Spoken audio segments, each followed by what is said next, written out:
Hello and welcome everyone to a brand new episode of Get Hired India. I'm your host Deepti Jain and I'm an editor at LinkedIn News. The Get Hired India series is co-hosted by my colleague Ankit Pengorlekar and it brings to you the latest updates on all that's hot in the job market and hiring across sectors. You can actually subscribe to the Get Hired India newsletter by scanning the QR code that we will show up on your screens right now so that you get our latest notifications on all the latest updates. I know it was March 8th yesterday, but I would still like to wish all our women viewers and members on the platform a very happy International Women's Day. Throughout the month of March, we'll be bringing to you insights, interviews, discussions with some women leaders across industries. So stay tuned to the Get Hired series.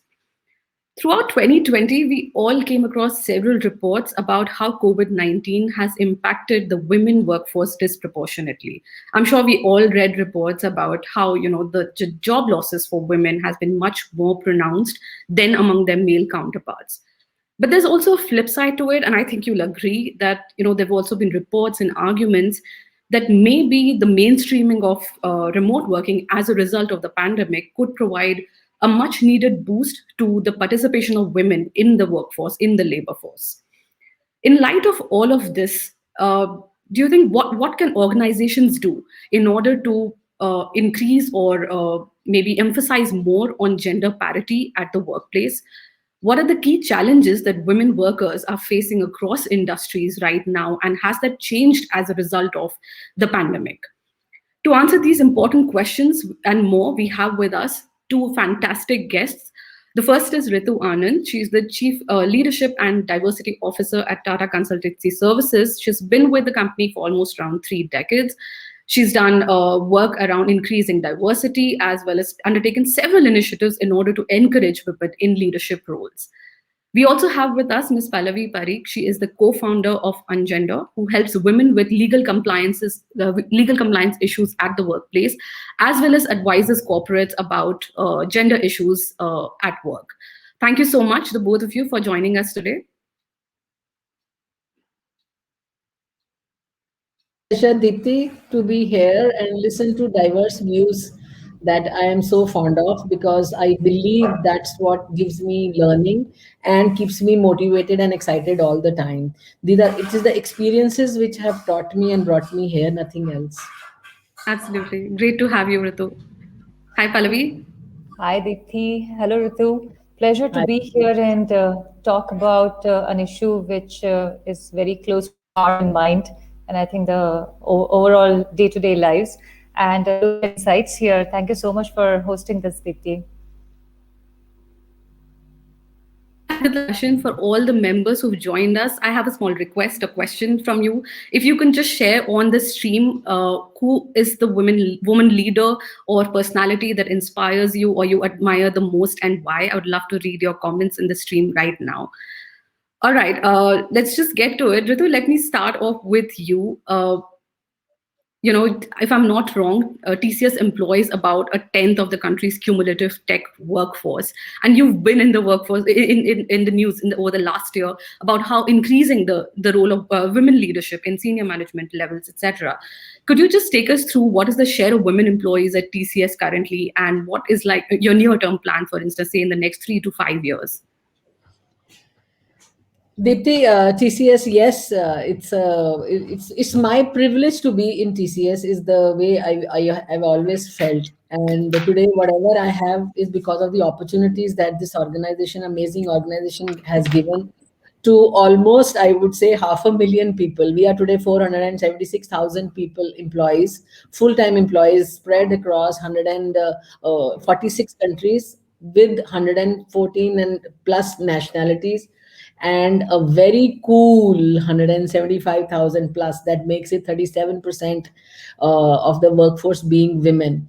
So that itself is imposing a lot of responsibility on our cumulative on leadership's shoulders, that when we are running an organization of that scale, when you are a representative of the society that you are working in, and to be able to work in at least 40 big countries, and being part of that community itself is not only legal compliance, tax, employment challenge, but it's also a moral challenge, that how are we blending ourselves into the cultural fabric of those countries.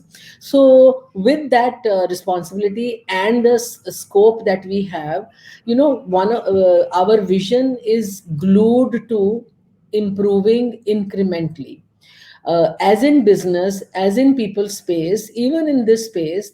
uh, Giving a goal or having a target number in mind has never been our strength or forte or intent.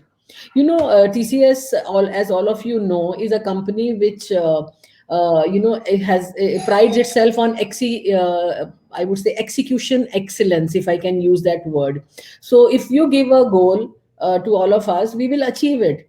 But is that what we want in the diversity and inclusion, gender inclusion space?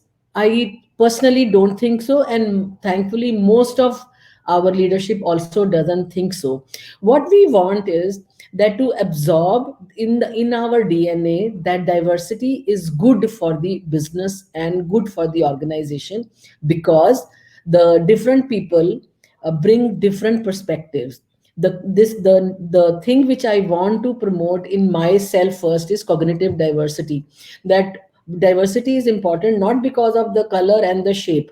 It is important because of the perspectives, ideas, thoughts, that all people from different ethnic background, different cultural background, different countries, gender, generations, color, bring to the force. And the most important, what I have realized, is a person who has a different ability or a different orientation actually takes a very unique route to the problem or to the goal that I'm trying to achieve.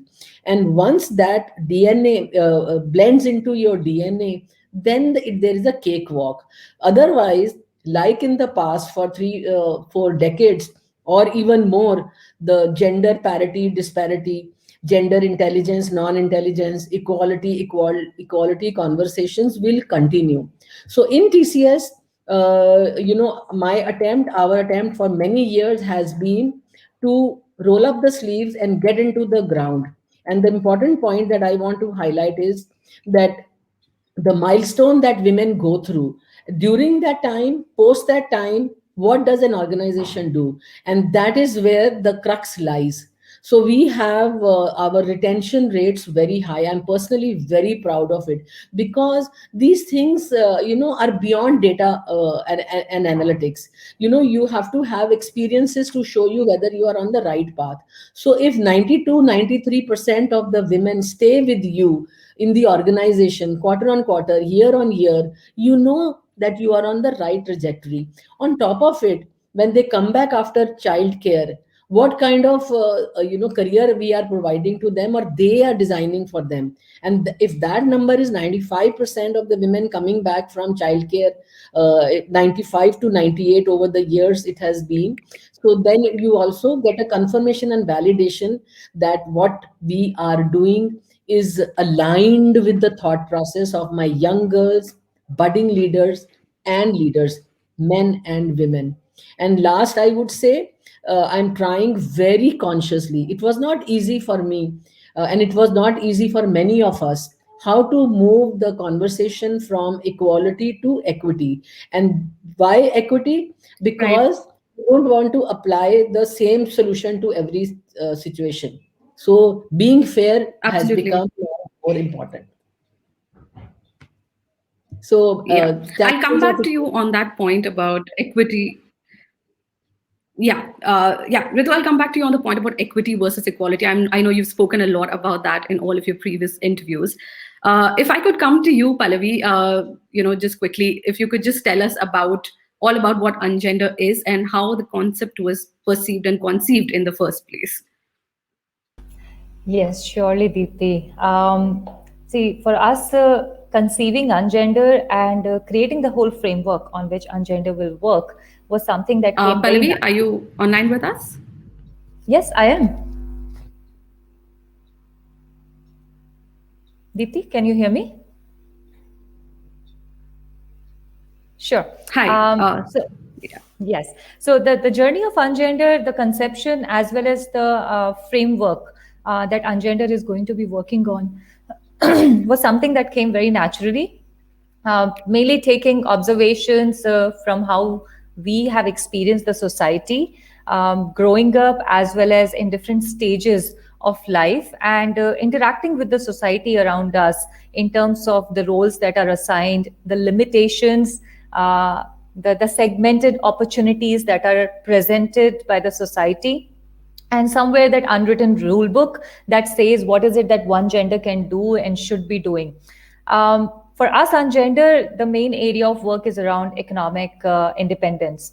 What does this transcribe into is to directly put our focus on workplaces, the way they are evolving, the way their frameworks, policies, processes are getting designed, and making sure that the DNA of inclusion is getting introduced to it as early as possible, ensuring that we do not wait for companies to become large institutions before they start working on this. It's almost like working with a grown-up person then.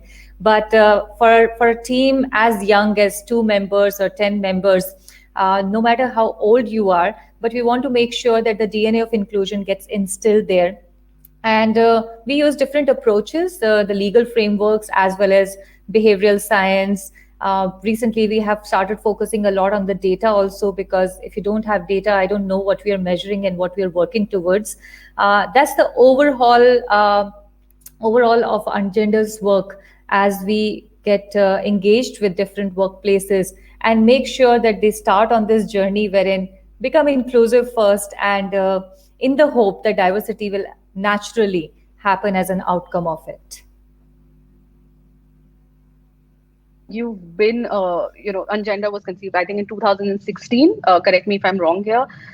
In the last 4 or 5 years now, can you just tell us what are the biggest clients that you worked with, and what has been your learnings in terms of gender bias at the workplace, something that you were not aware of maybe, and that just came as a revelation? Deepti, honestly, nothing came as a revelation.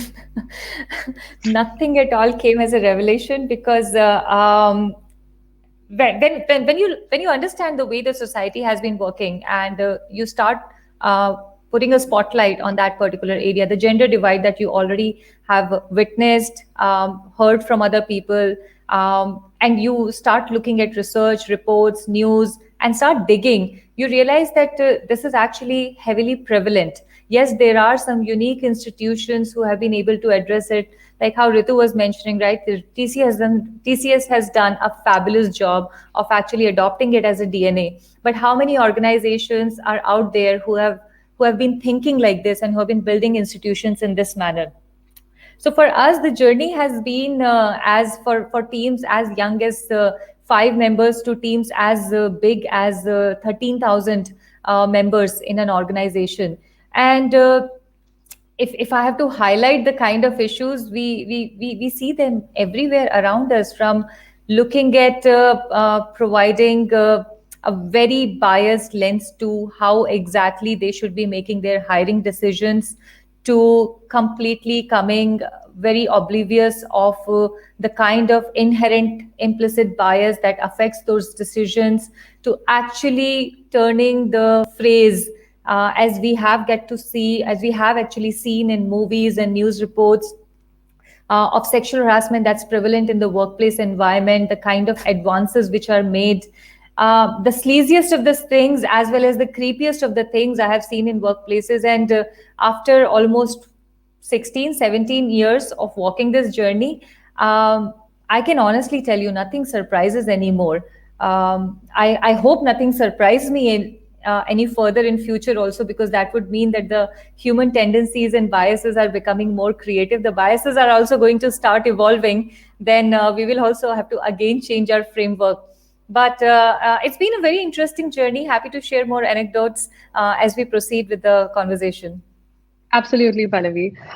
You brought up a point about how big companies are dealing with issues relating to diversity and gender diversity, particularly. Ritu, if I may talk to you about TCS or just in general, what measures do you think big corporates can take in order to inculcate diversity and even on the gender front? And can you take us through some of the initiatives TCS is taking?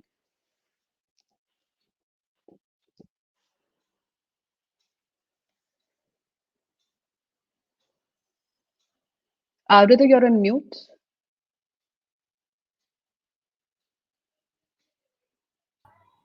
So the Yeah. larger the organization, the more responsibility is on your shoulders. And as you know, we have divided our organization in several business units, and almost all the units are self-empowered, mirroring the structure that we want in our organization to go at the central level. And one of the things which we are very conscious of is the harassment and the cases that can happen, as in society, as in TCS, as in community that we live in, as in our organization that we are in any city or any location. So we have structure. There are committees at various level, various units, various locations, to ensure that there is a voice. I personally believe a lot. In fact, I have repeated it so many times that sometimes I feel I have to find something else, a word for this. I am very, very conscious of the conversation, the power of conversations. The more you talk, the more you engage, the more you listen, the better you are at it. Doesn't matter the size of the organization. So we have our internal complaints committee, and we completely aligned, of course, to the country level rules that have been framed.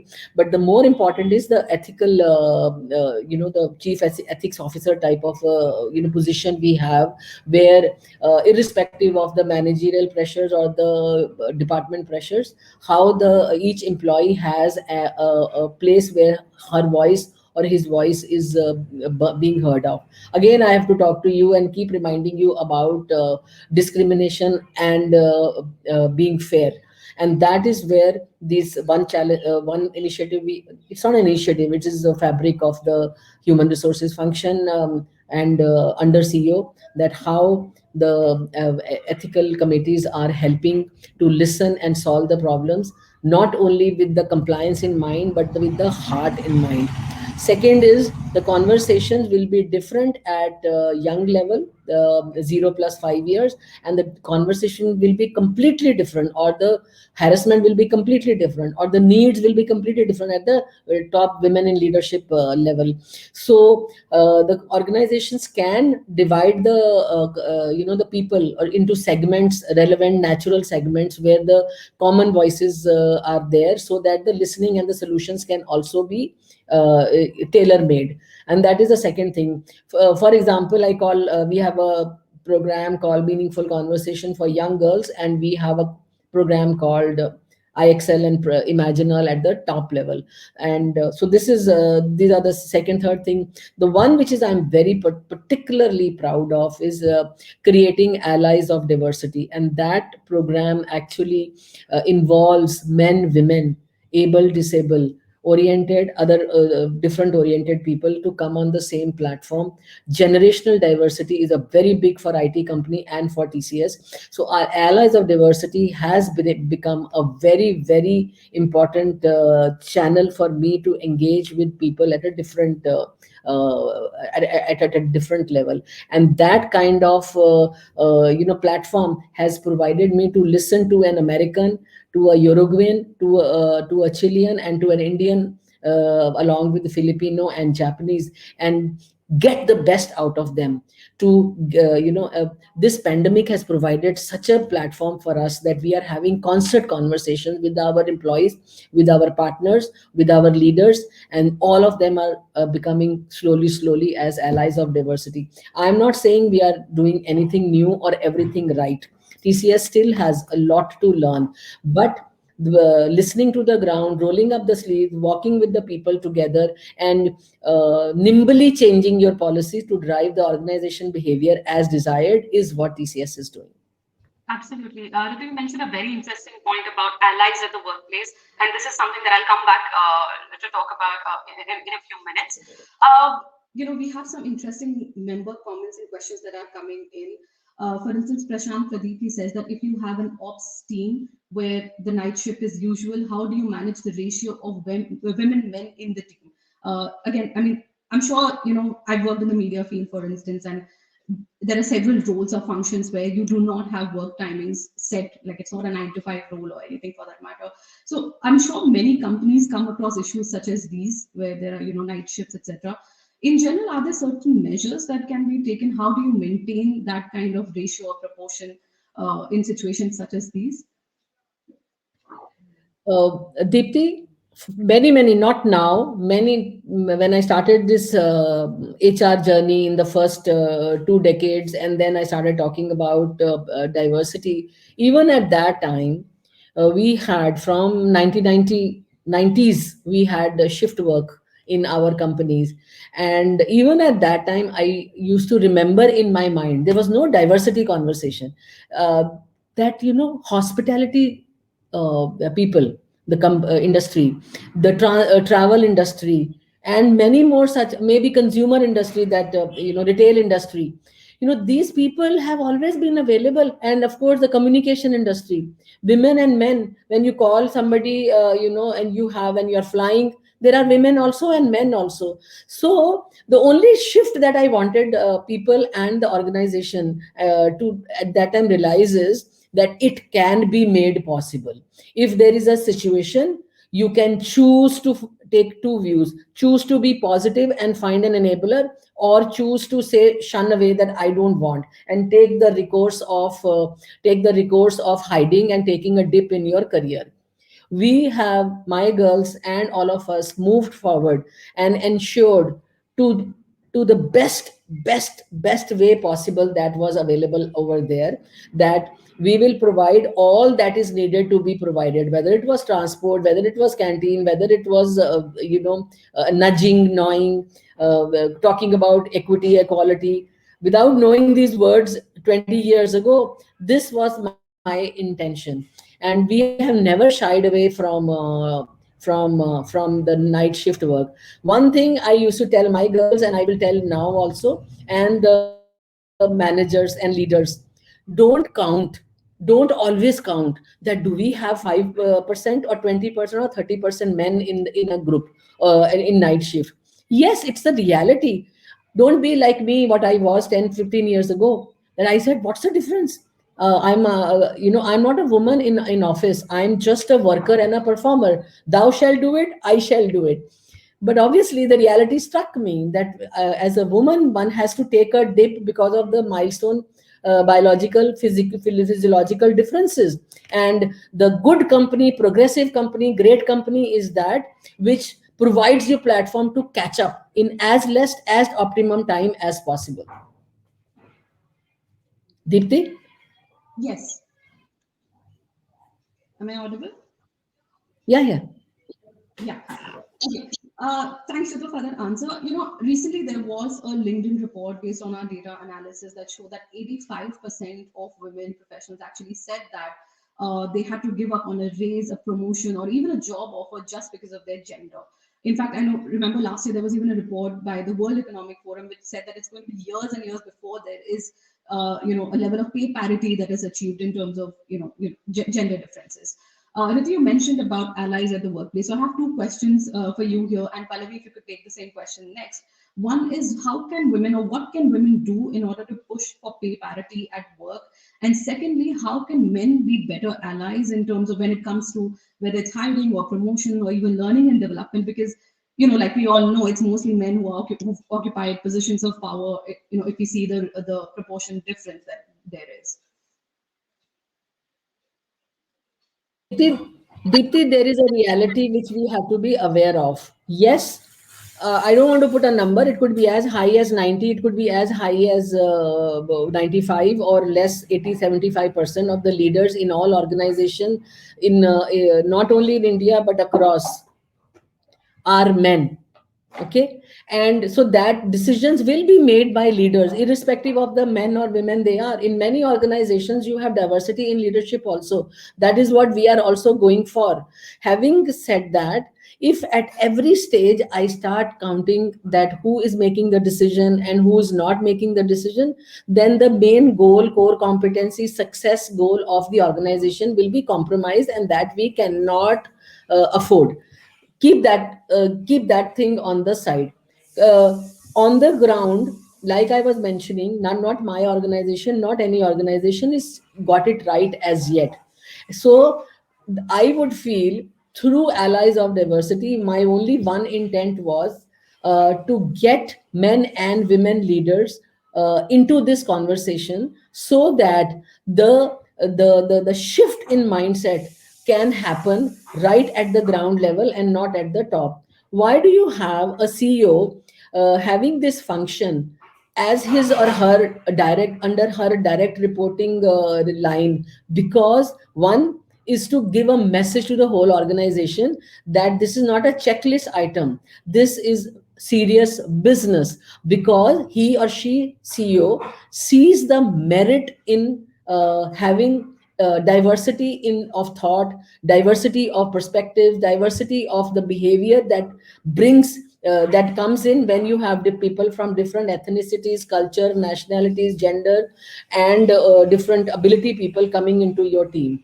So my message to men and women leaders alike, I'm very conscious of that thing. The men will always not be leaders, women will always not be team members, and it can happen vice versa. So the message is only one, that if you are earning or getting revenue of 10 billion, tomorrow you could have been, yesterday you could have been 20 billion, if you had different perspective coming into the solution that you are looking for. And trust me, there are indications coming in with that data. One doesn't have to replace the other. There is a track which has to go parallelly. And today I will give that message. Usually I don't say men have to, walk along with the women to reach that goal in a faster, quicker, and better manner. Last, your first point was gender pay parity. Uh, you know, it's a little bold statement I'm saying. It's my personal opinion, and that opinion comes from what I am seeing. How do you calculate gender pay parity or disparity is very important.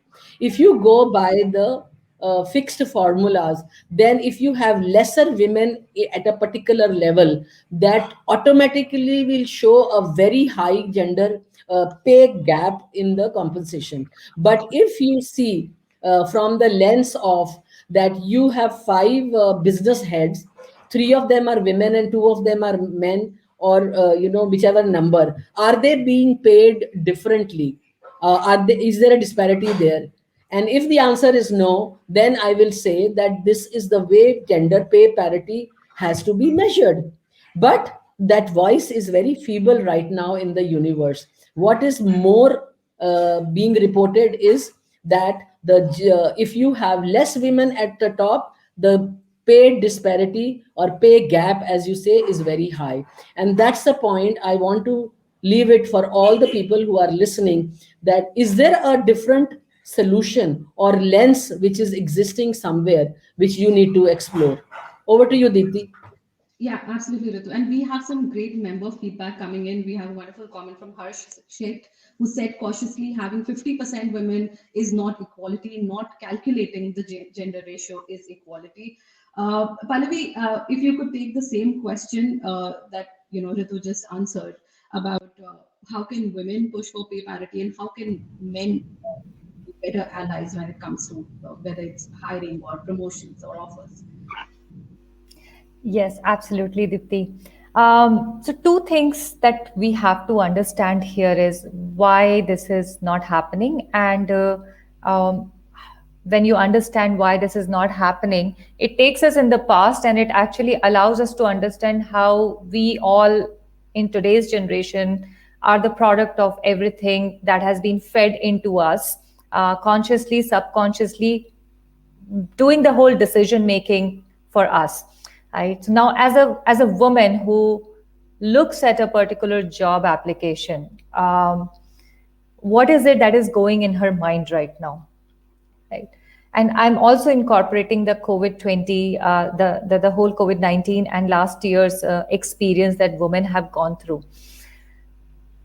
How this has shifted is for women who already knew that there are lesser chances for them to get employed. When the job market got a huge hit, now they already know that if the lesser has become much lesser, there was any word like that, so the less has become lesser now for them. That means the demand is higher than the supply, and whatever comes your way, you want to be able to grab onto that opportunity and then make the most of it. The bargaining power for any kind of salary negotiation has kind of taken a back seat, because survival has become a key for majority of the women out there. And this is not just about getting a job, right? This is also about the very limited or bare minimum financial stability that exists for majority of the women, and who do not want to be the secondary income earner in the household, or who are, the social structure is also changing, so who are maybe the sole earners in the family. Maybe they are single mothers, maybe they don't want to actually get married, so many other things, maybe they want to get out of that marriage. Whatever it is, the financial independence will allow them to make those decisions for themselves in their life. So anything that comes their way, they will take it. And yes, it is changing in some of the industries. I would just put this industry of gig economy that is coming up. There it is easy to take multiple projects. There it is easy to actually hop onto one project to another project. That's a different thing. But if you're really talking about the career ladder, the organizational hierarchy in the corporate structure, and if you want to keep climbing it, if you want to sustain and grow and evolve as an individual of that organization or even that industry, that's the bargain, that's the giveaway that you will have to settle for. Second thing that has changed and that is going on in their mind is that the workplace scenario has only become a little more. I know if you look at the remote working environment, it says that you can actually work anytime from anywhere you want. How this has translated for majority of the women is that you're always working. When they used to step out of the home, there used to still be some divide with respect to how the time, those 24 hours in their day, will get allocated. Even if those women are working from home, there's still a space or number of hours duration in between wherein they will be able to just sit and focus on the work that is assigned to them. Now, in a work from home and a remote culture, that has actually been taken away. We have seen more and more hours being put towards the work timing that a woman has to calculate. And I'm sure that is true for men also, because that's how the workplace environment has evolved since last year. Now there is no work from home. Your home has actually become your office now, and you are somehow expected to be available anytime the office or the work demands it from you. Third thing that has happened is the whole responsibility shift of the household chores. It did go through a small shift last year when men were also staying home, and majority of them also did not know whether the work will happen, if they lost their job, or from going to office, they started staying at home, and slightly there was some understanding that started getting built up at home. But since August 2020 and at the beginning of this year, it has gone back to what it used to be. So not only we are talking about lesser opportunities, not only we are talking about, and to add to it, the recovery for women to get employed in this new economy as it is coming out of 2020 lockdown has been very bad for women. Because if now companies have to hire a talent, they are looking at the talent from a more conscious angle and a financial cost conscious angle. And I actually do believe that all the work that was being done on diversity and inclusion for the past 1 decade has actually taken 5 steps backward. Because how do you go and tell a company that, hey, you should focus on building diversity and inclusion when survival is at stake for them? Even they themselves are not thinking. So now companies want somebody who will give their absolute sleep, time, blood, sweat, anything and everything to make sure that the growth happens. And there have been enough reports that say that women are not really considered the ideal candidate when it comes to key roles. However, there have been other side of the reports which have already busted this myth. But how many people in the corporate sector, in the hiring side of the table, actually have been reading these reports and have actually been looking at these reports that when we hire for diversity, we are not doing good. We are actually doing good business. So that's where what's happening on the women's side, right? Now, if you look at it from the men's side, wherein you say, how can we get men to actually understand this? We have tried a lot of ways. From Ungender's perspective also, and other I would say other comrades in the same journey. There's a lot of fear that exists when we say equality, and I'm glad that Ritu in the beginning only mentioned the word equity versus equality, because usually people end up thinking that if the table is a 8-seater table, then equality would mean that 4 men will have to go out of the room, and then only 4 women will be allowed to get in the room, right? That's the thought process that people have whenever they think that we are talking about equality and we are talking about seat at the table. And but that's not true, right? When we talk about having decision makers in the boardrooms, having more inclusion and diversity in these decision making areas, it allows you to actually reach out to the larger target audience also. Your consumer is not divided in genders. Your audience is not divided in genders. And Like, if I could just pick one of the points you mentioned, Pallavi, like we were talking earlier, of course, like there are two sets of argument. How remote work has impacted, while some are saying it will push women workforce participation, but of course there is a flip side to it as well. Just one question, Ritu, to you right now. Pallavi spoke about representation of women, whether it's at senior management roles across industries. But if we just look at representation of women in tech or IT sector, India actually does not fare that badly. Data shows that India is among the better performers when it comes to representation of women or participation of women in the tech field. But then it's also true that there is some sort of as you move up the ladder or in senior management roles, the gender gap actually starts to widen in the tech field. What is the reason for this, and how do you think that can be addressed? See, it is natural that the conditioning that has happened over the years. When I started as a trainee, I'm talking as a woman or a man trainee, anybody else. If you start in the organization, all of us are at the same space. A girl is a qualified engineer, the man is qualified engineer. They are given the same training, there's same salary, same opportunities, and then equally girls and boys grab the same opportunities. Nobody goes for support functions and men go for projects, live projects. No, that's not the case. Everybody takes it. And then, like in every experiences that I have seen, the sifting starts happening, sieving start happening, and that happens because of the pressure. I don't like these words, but I cannot really shun them because they are there staring up everybody. So the pressures of the society, the pressures of the family, your self conditioning comes into play, and that makes them forces you to make choices which are actually not the heart's choices, I would say. And I'm speaking on behalf of thousands of millions of women across, whether in TCS or in other organizations, that they make those choices. Very few will stay the course. Very few will make the choice. Very tough personal choices. And whether those choices are not to get into a relationship, not to get married, or not to become a parent, or stay the course on a particular what they had envisioned or were made to feel, go for it. And but despite the disadvantages of the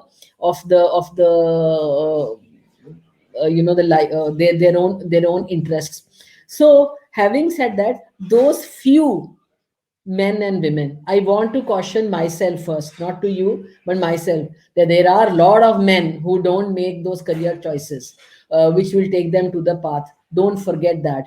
But since we are talking about the women, because of these three things that I spoke about, there are many who take a ramp down coming down a slower path without leaving the trail of the career, but take a slower path. Whereas there are very few but very substantial handful of women I personally know in TCS itself, hundreds of them, who have taken that difficult path of staying the course and going up. So this is a very natural reason for why the pyramid, if you draw a pyramid of women and men, it will look very different at the top rather than at the base level. And that is why my job, my position exists. And that position now is a core position, should be core position in every institution. I'm not saying organization, institution, whether it's a 50% company or a 500,000 company, whether it's a $1 million company or $20 billion company, doesn't matter. But this position is bringing the heart and the equity into the DNA of the organization. And the all the initiatives, all the platforms, conversations, listening, everything has to be geared to bring more and more diversity at the top leadership. And as long, personally, I personally believe, as long as your graph is in the right direction, you are on the course. We are the country which proud ourselves that we have supplied, I hate this word, the tech vision mindset to the world. Let's be proud of this. We will be the country which will provide women in the technology space also to the world in large numbers. Let's remember Absolutely. ourselves.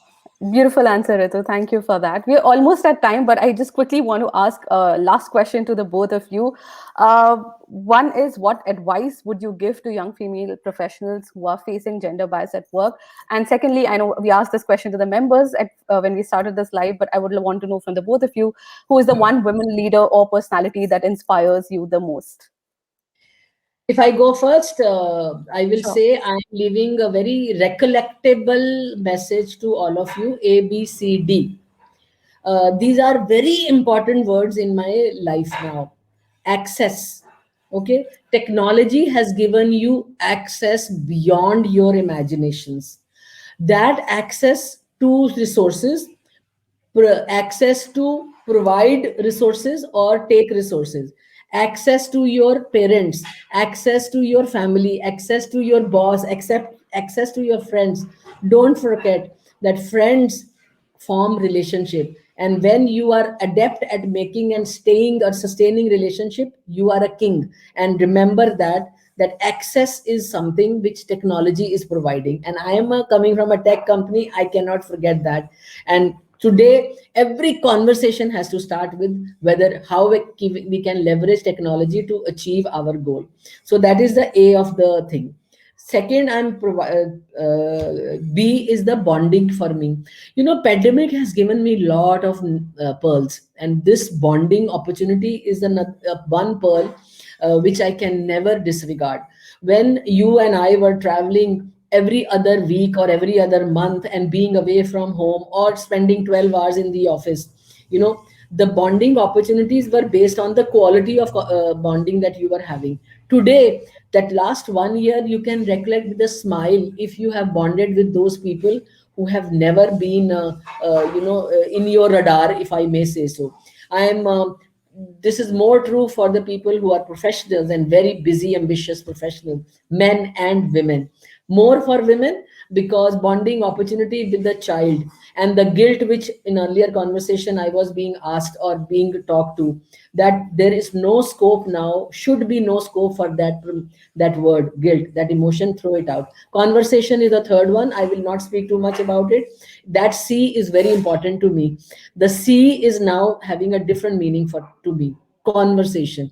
Conversation, speak and listen. And last but not the least, very important, discipline. And especially now in the last 1 year, and maybe it will continue for some time when we are working from wherever we are working from, the discipline to log on at the time you want to log on, discipline to take a break when you want to take a break, and the discipline to be able to announce to your peers and boss and the CEO that I am taking 2 hours break, I will log on and this.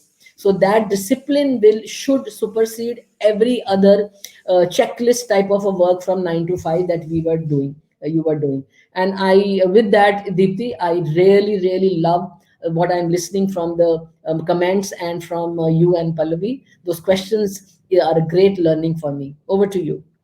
Thanks, Ritu. Just the second part of my question, is there, a woman leader or personality I will that you skip admire? that. I will skip that. I will skip that because I Okay. learn from you. I learn from a CEO. I learn from my co-panelist. I learn from the people who are asking me questions Sure. every day. That is why even after 30 years today, you see me as if I don't know anything and I want to learn more. That's a great answer, Ritu. Thank you so much. Pallavi, coming to you, uh, one piece of advice that you'd want to give to young women professionals. Yeah, I'll keep it short. One thing which is very important is to actually, before we start telling the world about how biased the world is about the different genders, it's very important to recognize that there are biases that we ourselves are also carrying, and these biases sometimes work against us. So, letting go of this assumptions that have been fed into our conscious, that we will be discriminated, we will be differentiated, we will be provided different treatment, differential treatment. If certain questions, certain comments are happening in the workplace, if certain things are coming across to us in a certain tweaked language, we have to recognize that this may not really be something which we believe is true, and ask questions. Recently somebody has asked me that so and so questions about my personal life, or social status was being asked during an interview. Does it mean that I did not get hired because of this? See how it's good to question these norms and these experiences, so you can go back and you can ask those same people that could you tell me why exactly the decision was taken in so and so manner. Only when you will start questioning these biases that are coming to you, and you, instead of assuming, go back and create a dialogue around it, change is going to happen, not just for the other people, because I believe somewhere they are not getting questioned, and for yourself also, because then you will be able to get the answers without drawing conclusions on your own. So ask questions, don't make assumptions. And third, and I think most important thing which I have also iterating a lot these days, is that recognize the real barriers from the barriers that we have created in our own head.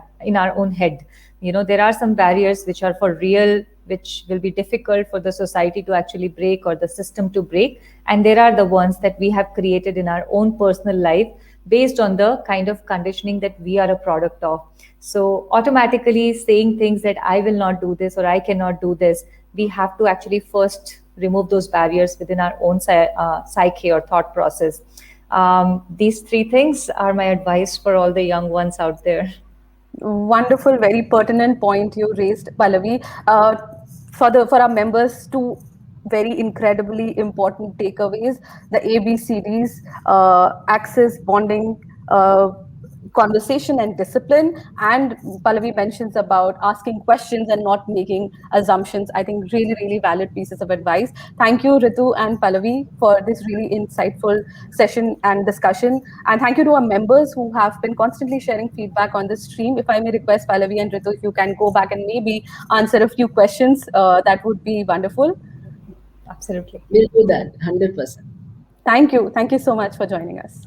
Thank you so much, Thank you. Deepti. Thank you, Ritu. Thank you, Pallavi. Have a lovely day. Amazing. Yeah. Thank you. That was Ritu Anand of TCS and Pallavi Parikh of Ungender talking to us about gender bias at the workplace. I hope you found the session insightful. Feel free to continue sharing your questions or feedback on the live stream. We will be back again very soon with yet another episode of Get Hired India. Until then, stay safe and take care.